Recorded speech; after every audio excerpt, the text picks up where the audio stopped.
সারা দেশে সড়ক ও রেলপথ অবরোধ করে সকাল সন্ধ্যা বাংলা ব্লকেড কর্মসূচি পালন করেছে কোটা সংস্কারের দাবিতে আন্দোলনরত শিক্ষার্থীরা।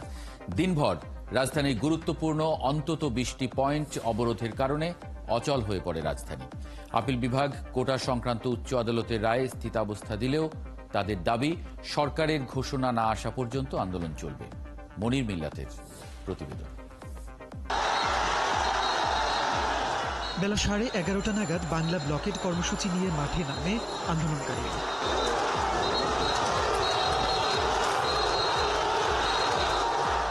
ঢাকা বিশ্ববিদ্যালয় থেকে মিছিল নিয়ে একযোগে শাহবাগ, বাংলা মোটর, কারওয়ান বাজার, ফার্মগেট, মৎস্য ভবন মোড়, সায়েন্স ল্যাব, আগারগাঁও, চানখারপুল সহ রাজধানীর অন্তত 20টি পয়েন্ট অবরোধ করে শিক্ষার্থীরা।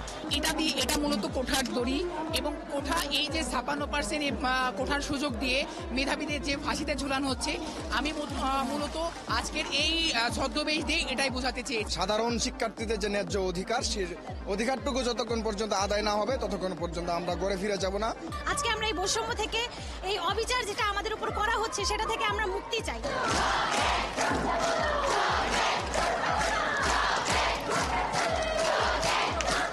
মোড়ে মোড়ে অবস্থান নিয়ে জরুরি সেবার গাড়ি ছাড়া সব যান চলাচল বন্ধ করে দেওয়া হয়। অচল হয়ে পড়ে পুরো রাজধানী। অভ্যন্তরীণ রুটে গণপরিবহন ছাড়াও বন্ধ হয়ে যায় দূরপাল্লার সব বাস। রাজধানীর রেলপথও দখলে নেয় আন্দোলনকারীরা। কর্মসূচি চলার মধ্যেই খবর আসে কোটা সংক্রান্ত হাইকোর্টের আদেশ 1 মাসের জন্য স্থগিত করেছে আপিল বিভাগ। অর্থাৎ 2018 সালে জারি করা পরিপত্র আপাতত বহাল থাকছে। আদালতের এই আদেশকে স্বাগত জানালেও আন্দোলন থেকে সরে আসেননি শিক্ষার্থীরা। তাদের দাবি আদালত নয়, সরকারকেই এর সমাধান করতে হবে। প্রধানমন্ত্রীর কাছ থেকে কোটা সংস্কারের সুস্পষ্ট ঘোষণা না আসা পর্যন্ত আন্দোলন চালিয়ে যাবার কথা বলছে তারা। নির্বাহী বিভাগ যদি আমাদেরকে এই কমিটমেন্টই করে যে তারা একটি কমিশন গঠন করবে, সকল স্টেক হোল্ডারদের সমন্বয়ে কোটার একটি যৌক্তিক সংস্কার করবে, তাহলে আমরা অ্যাকচুয়ালি রাজপথ থেকে চলে যাব।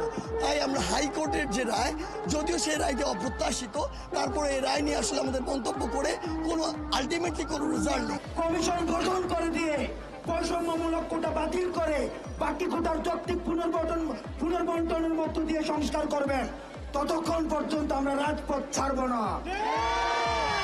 এদিকে সড়ক অবরোধ করলেও বাংলা ব্লকের চলাকালীন কোথাও গাড়ি ভাঙচুর বা বিশৃঙ্খল পরিস্থিতি তৈরি হয়নি। অবরোধের পুরোটা সময় পুলিশ ছিল অনেকটাই নির্বিকার। মনির মিল্লাত, 71, ঢাকা। আপিল বিভাগের স্থিতাবস্থার রায়ের পরেও বৃহস্পতিবারে বিকাল 3:30 থেকে রাজপথ এবং রেলপথে বাংলা ব্লকের কর্মসূচি ঘোষণা করেছে কোটা সংস্কার আন্দোলনের কর্মীরা। তারা জানান, সরকারের নির্বাহী বিভাগ থেকে যত দ্রুত কোটা সংস্কারের ঘোষণা দেওয়া হবে তত দ্রুত তারা রাজপথ ছেড়ে ক্লাসে ফিরে যাবেন। এ নিয়ে আজকে কথা বলবো। আমাদের সঙ্গে আজকে আছেন অ্যাডভোকেট মঞ্জিল মোর্শেদ, সিনিয়র আইনজীবী, সুপ্রিম কোর্টের, আছেন আরিফ জেপ্তিক, লেখক, ব্লগার ও অ্যাক্টিভিস্ট, এবং আসিফ মাহমুদ, সমন্বয়ক কোটা বিরোধী আন্দোলন। আপনাদের স্বাগত জানাচ্ছি সংবাদযোগে। শুরুতে আসিফ মাহমুদ, হাইকোর্টের আদেশে 1 মাসের স্থিতাবস্থা দিয়েছে আপিল বিভাগ, ফলে এই আপনারা যে কর্মসূচি ঘোষণা করেছেন স্থিতাবস্থার পরে, সেটার আসলে যৌক্তিকতা কি, কারণ কি?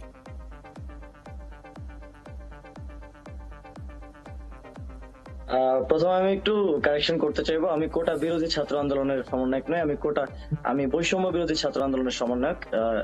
একটু কারেকশন করতে চাইবো।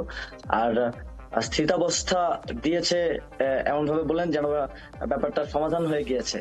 স্থিতাবস্থা অর্থাৎ স্ট্যাটাসকো যেটি দেওয়া হয়েছে সেটি মূলত দেওয়া হয়েছে যে 2018 সাল থেকে পর্যন্ত 18 সালের পরিপত্রের যে নিয়োগগুলো হয়েছে সেগুলোকে বৈধতা দেওয়া হয়েছে, এবং আগামী 28 দিনের যে স্থিতাবস্থা, 28 দিন কোটায়, এই বিষয়টা আমি যদিও শিওর নই, একজন বিজ্ঞ আইনজীবী আছেন, তিনি ভালো বলতে পারবেন।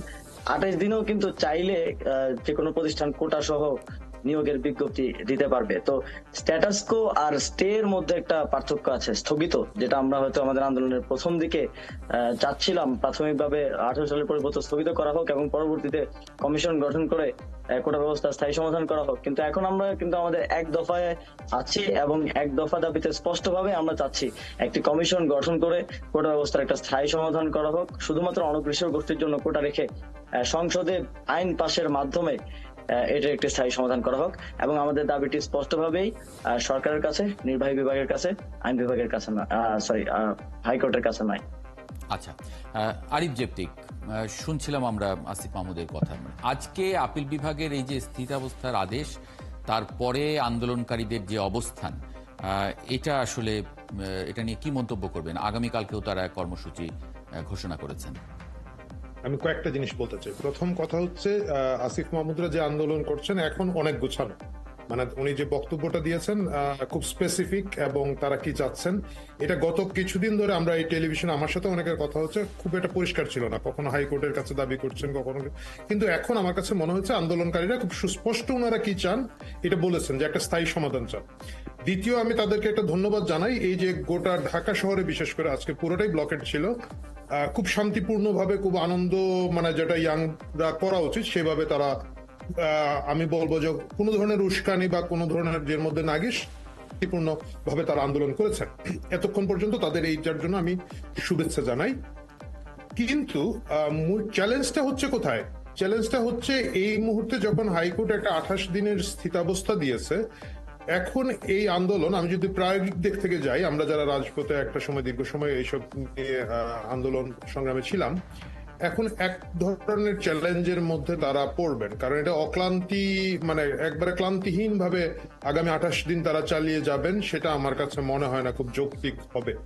সেক্ষেত্রে আমার কাছে মনে হয় সরকার যে জায়গাটা, সরকারের কাছে তাদের দাবির জায়গাটা, এই জায়গাটা নিয়ে সরকার কিছু কাজ শুরু করে ফেলতে পারেন, এবং সেটা যদি করেন তাহলে আন্দোলনকারীদের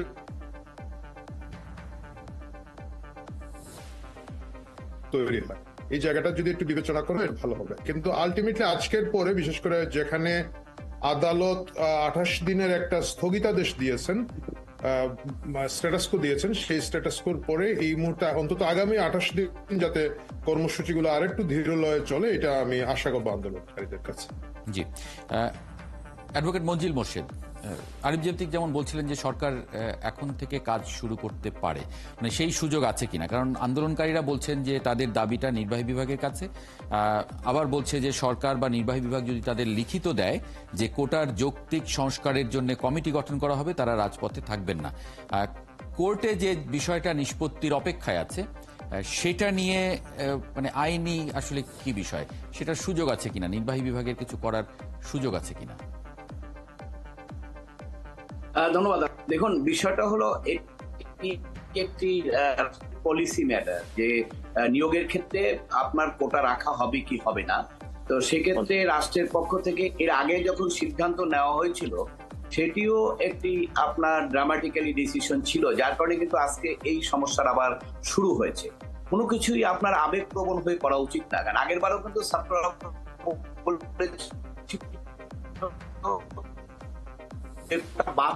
ওটা সংস্কার করতে বলে আপনার কোটা বাতিল করে দিতে, তো যার ফলে আজকে কিন্তু আবার কয়েক বছর পরে এই সমস্যাটা আবার নতুন করে আসে। এটা আসতেই থাকবে যতক্ষণ পর্যন্ত মূল রুটে আপনি না যাবেন। ছাত্রদের দাবি হলো যে তারা মেধা অনুসারে নিয়োগ চান, আর কোটাটাও তারা চাচ্ছেন, তবে সেটা নিশ্চয়ই 50 না, সেটা যাতে অনেক কম হয়, 5-10 হয়, এরকম একটা সেটি সিদ্ধান্ত হবে রাষ্ট্রীয়ভাবে, পার্লামেন্ট আইন প্রণয়ন করে করবেন। এখন আজকে যে সিদ্ধান্ত হয়েছে সেটি কিন্তু ধরেন আদালত কিন্তু স্ট্যাটাসকো দিয়েছেন। হ্যাঁ, উনি যে আন্দোলনকারীর নেতা যে বললেন যে স্টে হলে পুরো জাজমেন্টটা স্টে হয়ে যেত, এটা কারেক্ট। স্টে হলে হয়তো তারা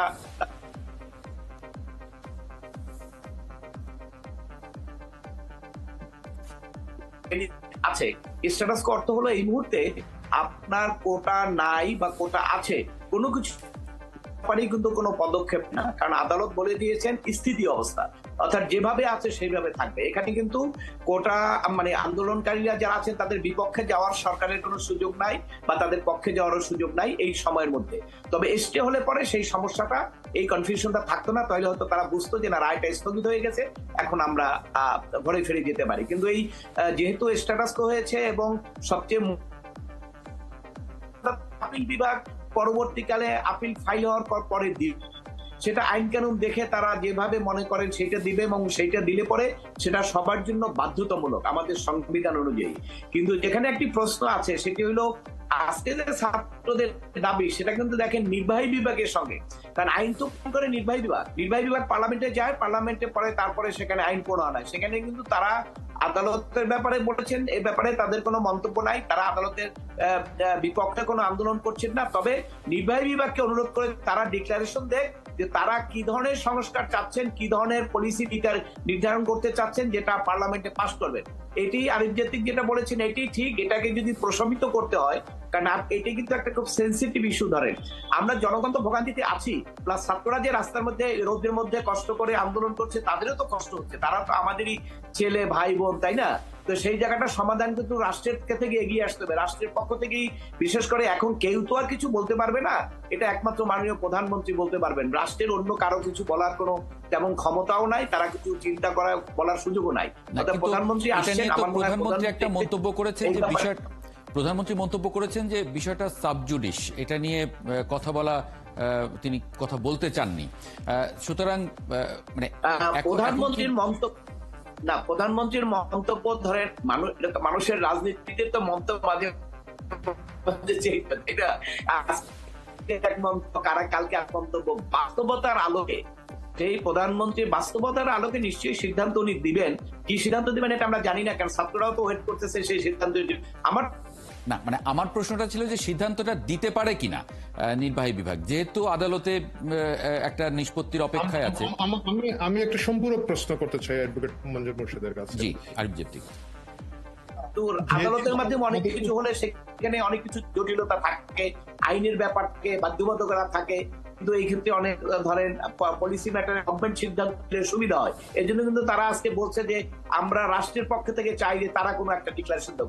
মাননীয় প্রধানমন্ত্রী এসে উনি যদি বিবেচনা করে ডিক্লারেশনটা দেন, বলেন যে আমরা এইভাবে কোটা নির্ধারণ করব, এত পার্সেন্ট এতদের জন্য এইভাবে হবে, ওই রকম হলেই আমার তো মনে হয় যে আন্দোলনটা তখন ছাত্ররা নিশ্চয়ই তখন তারা তাদের রেজিস্ট্রেশন যাবেন। আরিফ জেপটিকে একটি প্রশ্ন করতে চান? জি, করতে পারেন। আমি অ্যাডভোকেট মঞ্জুর মুর্শিদের কাছে জানতে চাই, আমাদের উচ্চ আদালত যে বাতিল করলেন, পরিপত্রটি বাতিল করলেন, আমি আসলে ওই রায়টা দেখার সুযোগ হয় নাই, বা আমরা আইনের লোক না, আমরা হয়তো বলতে পারবো না। এটা কি পরিপত্রগত কোনো ত্রুটি, নাকি যে মৌলিক রাষ্ট্র কোটা দিতে বাধ্য সেই কারণে উচ্চ আদালত এটা বাতিল করলেন? মানে প্রশ্নটা এখানে। এটি আমরা জাজমেন্ট এখনো পাই নাই, আর আমার সংশ্লিষ্ট আমি ছিলাম না। পত্রপত্রিকায় যেটা দেখা হয় যে পরিপত্রটা আপনার যেটা বাতিল করা হয়েছে, সেখানে হিয়ারিং এ দুই একটা হিয়ারিং এ আমি ছিলাম উপস্থিত, কিন্তু সরকারের পক্ষ থেকেও কিন্তু যে আর্গুমেন্ট করা হয়েছে আমার কাছে যে খুব সিরিয়াসলি এটা তারা বিপক্ষে অবস্থান নিয়ে করেছে, সেটি আমার কাছে ব্যক্তিগতভাবে মনে হয় হয়তো তারা করেছে তাদের জান প্রাণ দিয়ে। তো সেক্ষেত্রে আলটিমেটলি সম্ভবত সংবিধানের যে প্রভিশনটা, যে আপনার এই যে পিছিয়ে পড়াদের রাখা, প্লাস হলো আদালত আর একটা শত বিবেচনা নিয়েছেন মুক্তিযোদ্ধারা, তাই না? আমরা তো মুক্তিযোদ্ধার সন্তানদের কোটা, এটা একটা সেন্সিটিভ ইস্যু। দেশ স্বাধীন হওয়ার পিছনে যাদের অবদান আছে তাদের কোনো বিষয় হলে এটা তো একটু আমাদের নিজেদের মধ্যে একটু আবেগের বিষয় থাকে। এই বিষয়গুলো হয়তো সবকিছু বিবেচনা করে যেটা দিয়েছেন, সেখানে শুধুমাত্র পরিপত্রটা ত্রুটিগত, যে যিনি ইস্যু করবেন তিনি করেন নাই, বা যে মন্ত্রণালয় ইস্যু করার কথা তিনি করেন নাই, বা তার ক্ষমতা নাই, এইরকম টেকনিক্যাল গ্রাউন্ডে না আমার যতটুকু ধারণা। তবে জাজমেন্টটা বেরোলে পরে আপনার ডিটেল জানা যাবে। জি, আসিফ মাহমুদ, মানে আপনারা বলেছেন যে আপনাদের দাবি আদালতের কাছে নয়, নির্বাহী বিভাগের কাছে।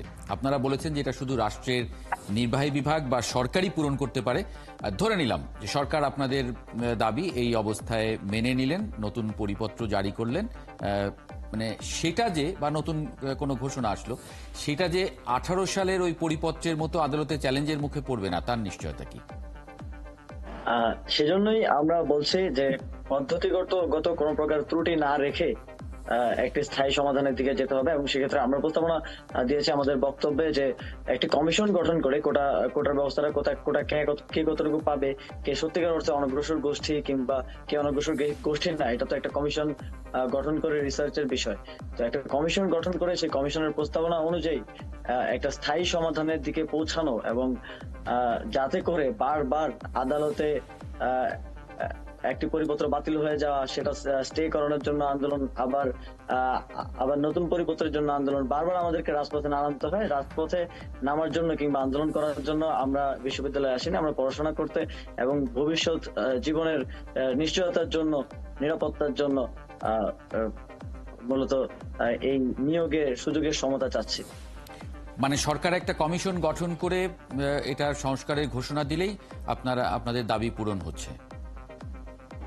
জি। জি, আরিফ জেপ্তিক, মানে এখন যা পরিস্থিতি, মানে দেখলাম যে এর পক্ষে বিপক্ষে কারা সেটা যখন আমি হিসাব করতে গেলাম, দেখলাম যে আন্দোলনকারীরা কোটা সংস্কার চাইছেন বা কোটা বিরোধী। সরকার আদালতে 18 সালের যে পরিপত্র সেটা বহাল রাখার জন্য সরকার লড়ছে, তার মানে সরকারও কোটা বিরোধী। মানে তাহলে সমস্যাটা কোথায় হচ্ছে? মানে সবাই তো এক পক্ষে, তাহলে এটা কি অবিশ্বাসের নাকি প্রসেসের প্রশ্ন? মানে কিসের? এটা আসলে প্রসেসের প্রশ্ন। আমি সেদিনও বলছিলাম যে এটা খুব ইন্টারেস্টিং একটা আন্দোলন হচ্ছে। কিভাবে ইন্টারেস্টিং আন্দোলন হচ্ছে? যারা আন্দোলন করছেন তারা সরকারের কাছে বা নির্বাহী বিভাগের কাছে দাবি জানাচ্ছে, আবার নির্বাহী বিভাগ অফিসিয়ালি কিন্তু এই দাবির সাথে একমত, বরঞ্চ তারা আর একটু বেশি। মানে 18 সালেও কিন্তু বলা হয়েছিল কোটা সংস্কার, যারা আন্দোলন করছিলেন তারা বলেন নাই কোটা বাতিল। তো সরকার আরো একটু সাধারণত হয় কি, কামান চাইলে বন্দুক দেয়, এখানে বন্দুক চাওয়ার সাথে সাথে সরকার কামান দিয়ে দিয়েছিলেন যে চাও সব কোটা বাতিল, সবাই কম্পিটিশন করে আসুক। এখন তাহলে সরকার এবং আন্দোলনকারী দুইজনই আমরা বলবো যে এক দল একমত, তাহলে সমস্যাটা কোথায়? সমস্যাটা হচ্ছে পদ্ধতিগত, যেটা একটু আগে আমাদের বিজ্ঞ আইনজীবী মঞ্জুর মুর্শেদ বললেন যে সংবিধানের কিছু জায়গা আছে আমাদের কিছু অনগ্রসর জনগোষ্ঠীকে প্রোটেকশন দিতে রাষ্ট্র বাধ্য। সাংবিধানিকভাবে সেই জায়গাগুলোতে প্রোটেকশন মানে পেতে তারা বাধ্য, এবং হাইকোর্ট সুপ্রিম কোর্ট সেটা তারা সংবিধানকে রক্ষা করবে। তাহলে এখন যেটা করতে হবে, সংবিধানকে রেখে আইনসম্মতভাবে কিভাবে এই কোটা, সেটা পুরোটাই বাতিল করে দেন বা 100% কোটা করে দেন, সেটা কি করবেন সেই জায়গাটা নিয়ে একটা আলাপ আলোচনা করে এমনভাবে একটা স্থায়ী সমাধানে যাওয়া, যেটার মাধ্যমে ধরেন আমাদের মেধাবী যারা আছে, যারা কোনো কোটাভুক্ত নয় কিন্তু সাধারণ মেধাবী, মানে যারা কোটাভুক্ত তারাও কিন্তু মেধাবী, তারা যে পরীক্ষা না দিয়ে চাকরি পেয়ে যান তা কিন্তু না, তারা কিন্তু কম্পিটিটিভ প্রসেসের মধ্য দিয়ে যান। মানে জেলা কোটা যিনি আসছেন, নারী কোটা যিনি আসছেন, উনি যে এমন না যে শুধু নারী বলেই তাকে চাকরি দিয়ে দেওয়া হয়, বা মুক্তিযুদ্ধের সন্তান বলেই চাকরি দেওয়া হয়, তাকেও পরীক্ষা প্রসেসের মধ্য দিয়ে পরীক্ষা উত্তীর্ণ হয়ে যেতে হয়। কিন্তু আমাদের এই সমাধানটা যদি একটু স্থায়ীভাবে হয় তাহলে সকলের জন্য বুঝতে সুবিধা হয়। কারণ যারা আন্দোলন করছেন বা 18 সালে যারা আন্দোলন করছিলেন তাদের একটা যুক্তি ছিল যে কোটা অনেক বেশি হয়ে গেছে, এটাকে সংস্কার করা উচিত। তারপরে সরকার সেটাকে বাতিল করে দিলেন। সরকার বললেন যে ঠিক আছে, বেশি কমের ভিতর, কারণ এটা তো একটা আপেক্ষিক ব্যাপার। আমি বলবো যে 50% সিটিজেন হচ্ছে নারী, সুতরাং 50% নারী কোটা রাখা হোক। সরকার বলবেন 10% রাখা হোক, কেউ হয়তো 5% রাখার পক্ষে, কেউ 20% রাখার পক্ষে। এটা একটা আপেক্ষিক বিতর্কের বিষয় হয়ে যায়। সরকার সেটা বাতিল করে দিলেন। এখন যেহেতু বাতিলটা আসলে আবার ওইভাবে হয় না, কিছু প্রোটেকশন প্রয়োজন, আমার মনে হয় এটা সেটা কমিশন করে হোক বা একটা কমিটি করে হোক, এটা কোনো একটা ভাবে একটু আলাপ আলোচনা করে গুছিয়ে যদি আমরা এটা করতে পারি, যেহেতু সরকার এটার পক্ষে, সরকারও কিন্তু এই কোটাটা চাচ্ছেন না, তাহলে আমরা সেটা একটা মিনিমাম কোটা, যেটা পিছিয়ে পড়া অনগ্রসর যে আমাদের গ্রুপগুলো আছে তাদেরকে সংস্কার করে। আমাদের মুক্তিযুদ্ধের কথাটা মনে রাখতে হবে, কিন্তু আমরা অস্বীকার করলে হবে না যে আমাদের মহান মুক্তিযোদ্ধারা তাদের জীবন বাজি রেখেছিলেন বলেই আজকে আমি আপনি সচিব হওয়ার স্বপ্ন দেখি, যুগ্ম সচিব হওয়ার স্বপ্ন দেখি, বা সরকারের বড় বড় পদগুলো বাঙালিরা যেতে পারে। তাদের পরিবারগুলো কিন্তু 75 সালের পরবর্তীতে দীর্ঘদিন বিভিন্নভাবে বঞ্চিত হয়েছে, এটা অস্বীকার করার কিছু নাই। সুতরাং সেই জায়গাগুলো আমাদেরকে বিবেচনা করতে হবে। এটা রাজনীতির ব্যাপার না, রাষ্ট্রের অস্তিত্বের জায়গা থেকে, রাষ্ট্রের জন্মের জায়গা থেকে সেটা বিবেচনা করে একটা গ্রহণযোগ্য জায়গায় নিয়ে আসা। আমি আপনাকে মুক্তিযুদ্ধ কোটার কথাই যদি বলি, গত 5টা BCS এর ডাটা দেখা যাচ্ছে 8 থেকে 9 ভাগের বেশি কিন্তু মুক্তিযুদ্ধ কোটায় লোক পাওয়া যায় নাই। যদি সেটাই হয়ে থাকে তাহলে সেটাকে যৌক্তিকভাবে কতটুকু নামিয়ে যায়। নারীটাকে আসলে তো কম রাখা প্রয়োজন, বাড়ানো প্রয়োজন, বাট আবার নারীরা যে অন্যান্য সুযোগ সুবিধা পাচ্ছেন, লেখাপড়ার দিকে তাদেরকে এগিয়ে দেওয়া হচ্ছে, সেক্ষেত্রে কি এখন কোটা আবারও অ্যাডজাস্ট করার প্রয়োজন আছে কিনা? না, আমাদের যারা নন বাঙালি, যারা পাহাড়ি জনগোষ্ঠী, রেজাল্টে দেখবেন নারীরা কিন্তু মেধার দিক থেকে ছেলেদের চেয়ে অনেক বেশি ভালো রেজাল্ট করছে এখন তারা। হ্যাঁ, তো এই কারণেই আমার মনে হয় যে এই জায়গাগুলো এখন বর্তমান ডাটাগুলো নিয়ে, বর্তমান তথ্যগুলোকে নিয়ে যদি ওইভাবে কোটা অ্যাডজাস্ট করা যায়, সংস্কার করা যায়, কোটার প্রয়োজন আছে আমি মনে করি, বাট কতটুকু কোটার প্রয়োজন সেটা সকলে মিলে একটা গ্রহণযোগ্য জায়গায় আসলে আমার মনে হয় এটা ভালো হবে। কারণ যেখানে সরকার এবং আন্দোলনকারী উভয় পক্ষই একমত, উভয় পক্ষ আসলে একটা পার্টি, একটা দল, এবং আমরা এই জন্যই দেখতে পাচ্ছি কিন্তু সরকারও কিন্তু এই আন্দোলনকে খুব খড়গহস্ত হচ্ছে না। সাধারণত এইভাবে গোটা ঢাকা শহর ব্লক করে দিলে সরকার জনস্বার্থে এক ধরনের অ্যাকশন, সরকার সেটাতে যাচ্ছে না। সরকারকে ধন্যবাদ দিতে হয়, তারা ধৈর্য ধরে আমাদেরই সন্তান, আমাদেরই ছোট ভাই বোনরা আন্দোলন করছেন, তাদেরকে সেই প্রশ্রয়ের চোখে দেখে শান্তিপূর্ণভাবে রাখা হচ্ছে। আন্দোলনটাও দায়িত্বশীল, তারাও কিন্তু খুব সুন্দরভাবে এটাকে কোনো ভাঙচুর। আপনি তো আপনার শুরুর বক্তব্যে সেটা বললেন এবং সেটা পরিষ্কার আসলে খুব কোথাও সহিংস হতে দেখা যায়নি। অ্যাডভোকেট মঞ্জিল মোর্শেদ, আসিফ মাহমুদ বলছিলেন যে সরকার যদি এখন ঘোষণা দিয়ে কমিটি করে বা কমিশন করে যেভাবেই হোক তাদের সদিচ্ছা দেখায় তাহলে তারা আন্দোলন থেকে সরে যাবেন। যেহেতু বিষয়টা আদালতে আছে, তার পাশাপাশি এটা করার সুযোগ আছে কিনা, আইনি কোনো বাধা তৈরি হবে কিনা? না দেখুন, আইন প্রণয়নের ক্ষেত্রে তো পার্লামেন্ট হলো স্বাধীন। ইভেন কি আদালত পার্লামেন্টকে বলতে পারে না এই আইনটা প্রণয়ন করো, এটা বহু সিদ্ধান্ত আমাদের আছে, সংবিধানেরও তাই ম্যান্ডেট। অথবা আইন প্রণয়নের ক্ষেত্রে রাষ্ট্র সবসময় নিজস্ব গতিতে যে কোনো আইন তারা প্রণয়ন করতে পারে, সেখানে কোনো এটার বাধা নাই। তবে আমি ছাত্রদেরকে বলবো, দেখেন আপনারা তো মেধার জন্য এই প্রশ্নটা তুলেছেন, এর চেয়ে আরো বড় অনেক সমস্যা আছে, সেগুলোর ব্যাপারে আপনাদের কথা বলা দরকার। সেটা হলো মেধা তো শুধু এর মাধ্যমে না, কোটার মাধ্যমে না।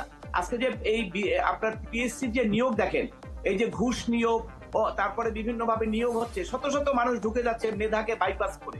এইটার ব্যাপারে কিন্তু ছাত্রদের সোচ্চার হওয়া দরকার। কারণ আজকে আপনার কি আবেদ আলী নাকি এক ভদ্রলোক দেখলাম পত্রিকায় যে পিএসসি থেকে নিয়োগের মাধ্যমে বিভিন্ন টাকা পয়সা দিয়ে নিয়োগ হতো, এবং এটা কিন্তু ছাত্ররা আগে বলেছে বাতাসে, আমরাও শুনেছি পিএসসি তে এইভাবে হয়।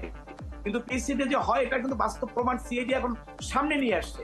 অতএব এই ব্যাপারে আমার মনে হয় যে ছাত্রদের আরো, যেহেতু যে জায়গাটা আপনাদের মেধা নিশ্চিত করে আইডেন্টিফাই করে কে মেধাবী নিয়োগ দেওয়ার জন্য, সেই জায়গাটার উপরে কিন্তু আপনাদের আন্দোলন করা দরকার, যে তারা যাতে স্বচ্ছভাবে কাজগুলো করে। কিন্তু আমরা অনেক অস্বচ্ছতা কিন্তু এখানে দেখি, এই প্রশ্ন কিন্তু আসছে। অ্যাডভোকেট মঞ্জিল মোর্শেদ, আসিফ মাহমুদ এবং আরিফ জেবতিক, আপনাদের তিনজনকে অনেক ধন্যবাদ যুক্ত হবার জন্য আজকে সংবাদ যুগে।